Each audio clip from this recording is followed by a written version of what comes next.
ஸ்ரீ சந்திரசேகர பாரதி மகா சுவாமிகள் அந்தர்முக திருஷ்டி.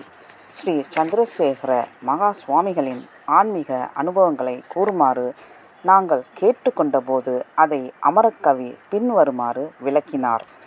ஸ்ரீ சந்திரசேகர பாரதி மகா சுவாமிகள் அஷ்டாங்க யோகத்தின் பிரத்யாகாரா சித்தியை முதலில் எய்தினார்.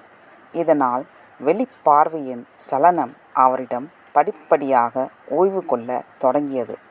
காண கண் என்ற சகஜ நிஷ்டையின் சித்தியை அடைந்து விட்டதால் அவருடைய காட்சிகள் அனைத்தும் மனவிழிச்சி என்னும் ஞான திருஷ்டியை பெற்றுக்கொள்ளும் அளவிற்கு உயர்ந்தது.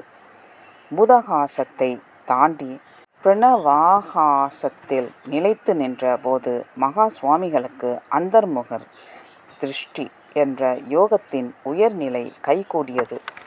ஆக்ஞா சக்கரத்தில் வசமுள்ள இயற்கையின் 3 சுழல் நிலைகளான ஜாக்ரதம், சுவப்னம், சக்தி ஆகிய இந்நிலைகளை தாண்டி சென்று துரிய நிலையை எய்தினார். ஆக்ஞாவிலேயே மகா சுவாமிகள் நிலைத்து நின்றதால் எவரிடமும் அவ்வளவு எளிதில் விலகி போகாத ஜென்ம திரை அவரிடமிருந்து விலகி போனது.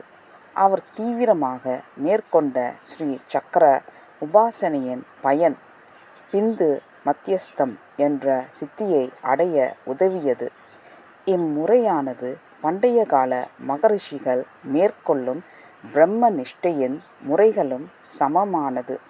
யோக மார்க்கத்தில் நிஷ்டை கைகூடி அதன் பின் உண்டாகும் சித் பிரகாச நிஷ்டை என்ற சித்தாகாசத்தில் சாதனையை ஸ்ரீ சந்திரசேகர பாரதி மகா சுவாமிகள் நிகழ்த்தியுள்ளார்கள் என்ற பல விவரங்களை எங்களிடம் எடுத்து கூறினார் அமரக்கவி.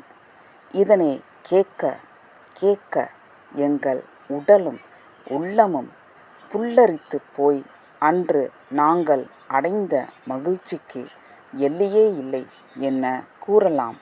நன்றி, வணக்கம்.